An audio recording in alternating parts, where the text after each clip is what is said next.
Bwana, kama kawaida yetu kila baada ya mchezo tuna wadau ambao wanatusupport Azam Football Club, wanaendelea kuwapa motisha wachezaji wetu, wanaendelea kuwapa moyo, na sisi tunakusogezea hapa ndani ya Azam FC TV kwenye channel yetu ya YouTube.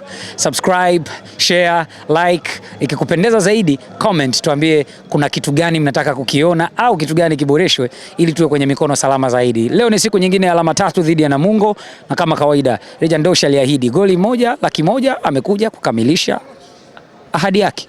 Umeonaje hiyo? Legend ndio yale. Kweli mechi ya mwisho na Mtibwa niliahidi kila tukishinda, yani magoli ya ushindi, kila goli moja laki moja. Okay. Na pia nilisema pia kwamba kama mambo nitakuwa zuri nitatoa laki mbili kwa kila goli moja. Okay. Lakini kila goli moja laki moja ile hakika ipo. Okay.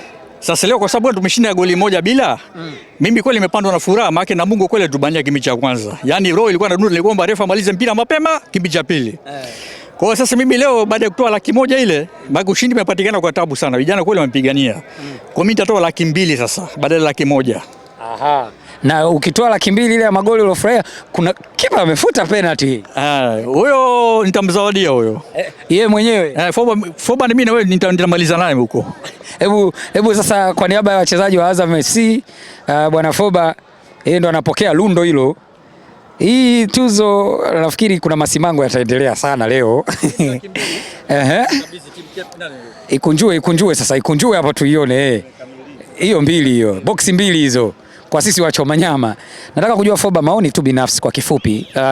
Watu kama hawa ambao wanajitoa kwa ajili ya timu kuisupport, kwamba wanahisi pengine kuna mtu anaweza kusema mbona laki mbili, lakini ile tu kuamua kwamba naenda kuwasupport wachezaji kwa hii. Ninyi kwenye wachezaji mnaipokeaje na pengine mnamwaahidi nini sasa, maana wako wengi huko nje? Cha kwanza tunamshukuru kuwepo na sisi katika mechi zote ndogo na kubwa. Inatupa sisi motisha, hata ingekuwa 10,000 ni namna gani anatuonyesha ni jinsi gani timu ana uchungu nayo, timu inamuuma. Kwa maana hiyo sisi tutapokea chochote ambacho watakuwa nacho, kwa sababu ni moja ya sisi kutumotivate kwamba tuna mashabiki wengi ambao wanaumia, ambao wapo tayari kutoa kitu, na wale ambao hawana kitu pia wanakuja uwanjani kutusupport. Kwa hiyo sisi pia tunaweza kufanya juhudi uwanjani ili tusiweze kuangusha. Sasa fanya hivyo basi, maana tayari hapo mgao ushatembea. Huyu inabidi nipeleke dress, kuna mtu anaitwa Aishi Manula. Aishi na Imidi wataninyonga. Bwana, tuko live kutoka Azam Complex Chamazi. Mimi naitwa Hashim Ibwe, hii ni Azam FC TV.